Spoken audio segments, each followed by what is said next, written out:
saya kena PHK massal. Saat itu pun sebelumnya tahun 2008 istri saya meninggal, jadi kejadian yang beruntun. 2008 istri meninggal, 2009 saya kecelakaan, 2010 saya kena PHK. Itu membuat saya terpuruk.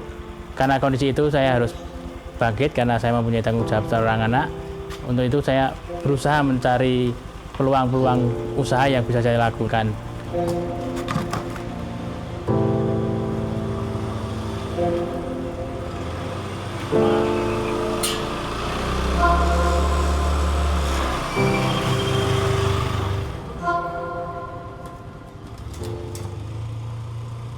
Nama saya Ngadianto, tinggal di Karangmojo, RT 5 RW 3 Purwomartani Kalasan. Keseharian saya saat ini adalah jualan dawet untuk kehidupan saya. Pada awalnya dari tahun 95 sampai 2010 saya kerja di kantor swasta bagian accounting. Karena kondisi perusahaan saya kena PHK massal. Kebetulan saya menemukan ide untuk berjualan dawet yang dimana saya bisa melaksanakan karena menurut saya itu mudah dan tidak terlalu berat sesuai dengan kondisi fisik saya. Sebelum jualan dawet saya merintis usaha rica-rica endok tapi kurang berjalan, makanya beralih ke dawet yang dimana saya merasa cocok dengan usaha itu. Lambat laun saya tekuni hingga sampai sekarang sudah membuahkan hasil. Dengan usaha dawet saya bisa merasakan kehidupan yang lebih baik dan bisa mencukupi kebutuhan hidup sehari-hari dan keluarga. Dawet yang saya tekuni saat ini adalah dawet ireng khas Purworejo.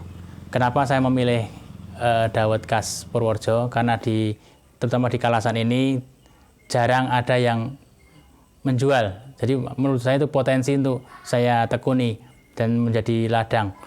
Karena dawet ireng itu merupakan khas suatu daerah, jadi saya mengangkat dawet itu menjadi nilai jual untuk saya. Untuk membranding dawet, saya menggunakan merek dawetku, usaha dawetku. Kenapa saya menggunakan istilah dawetku? Karena inilah dawetku, jadi ciri khas saya.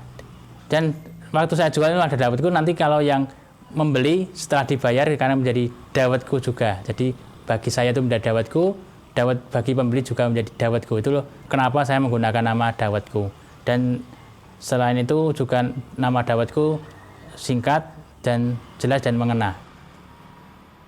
Proses pembuatannya sangatlah sederhana karena tidak memerlukan bahan-bahan yang banyak.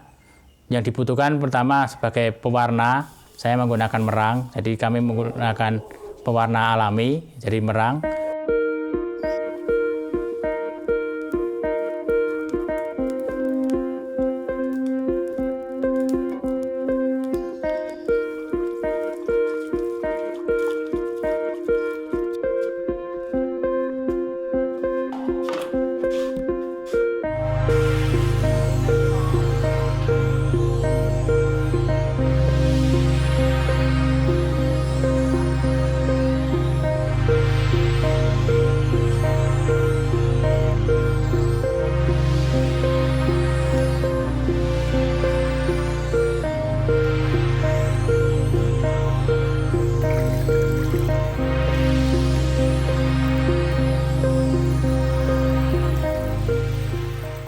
Kemudian tepungnya menggunakan tepung sagu. Kalau tidak ada tepung sagu, menggunakan tepung tapioka atau tepung onggok.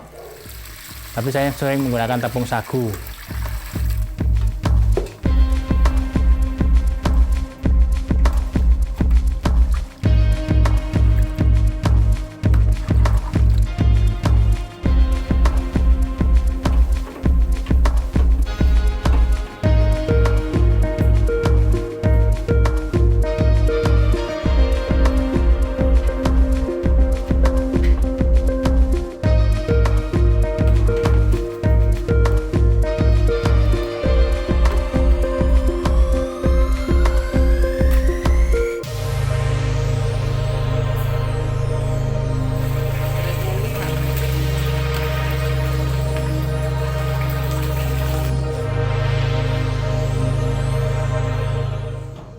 Kemudian untuk gulanya saya menggunakan gula aren super dan gula Jawa biasa sebagai campuran.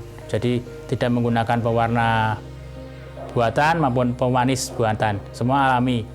Untuk santan saya menggunakan kelapa pilihan dan dikerjakan atau diparut dengan sebersih mungkin, diperas sebersih mungkin, sehigienis mungkin, sebersih mungkin.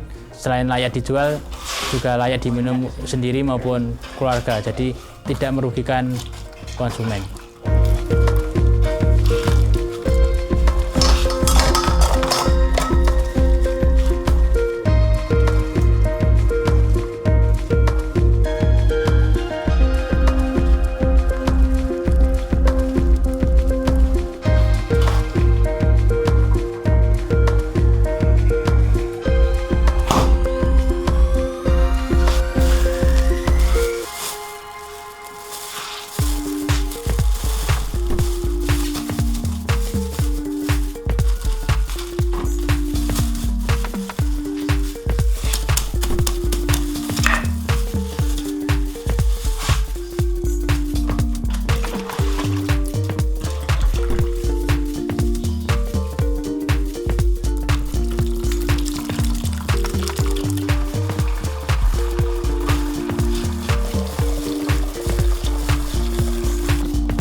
Saat ini kita mengalami pandemi yang sungguh hebat. Saya mengalami kondisi terpuruk, jualan sepi, dan nilai beli juga semakin rendah.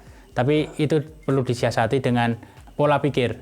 Dalam usaha ini tidak perlu berangan-angan menjadi yang terhebat, tapi setidaknya menjadi yang terbaik untuk diri sendiri. Karena menurut saya tidak semua orang bisa bangkit, tapi kita perlu membangkitkan diri sendiri untuk berusaha. Tidak perlu berkecil hati, tetap semangat dalam menjalani kehidupan ini. Kemudian yang penting jangan terpengaruh pikiran kita terhadap pikiran orang lain. Misalnya orang lain lebih laris atau lebih apa, kita tidak perlu berkecil hati. Karena semua itu ada rezeki masing-masing, semua menjadi jatah masing-masing. Jadi poin itu yang membuatkan saya tetap menjalani kehidupan ini dengan enteng, tidak meracuni pikiran saya dengan pikiran yang tidak penting. Membandingkan rezeki kita dengan rezeki orang lain adalah hal yang tidak pantas kita lakukan, karena itu akan menjadi beban kita. Terus untuk meningkatkan semangat itu, yang perlu dilakukan adalah berdoa, karena Tuhan pasti akan mendampingi kita. Itu poin yang terpenting.